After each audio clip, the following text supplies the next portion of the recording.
Hello বন্ধুরা, আশা করি সবাই ভালো আছেন। আজ আমরা এসেছি হালতির বিলে, যা অত্র এলাকায় মিনি কক্সবাজার নামে খ্যাত।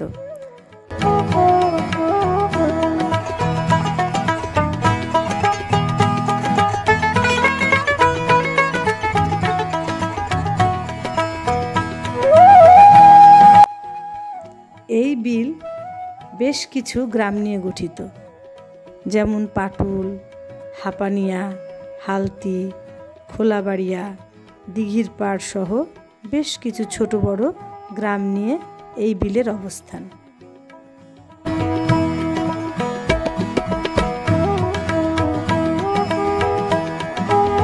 সম্পূর্ণ ভিডিও দেখতে ফলো দিয়ে সাথেই থাকুন।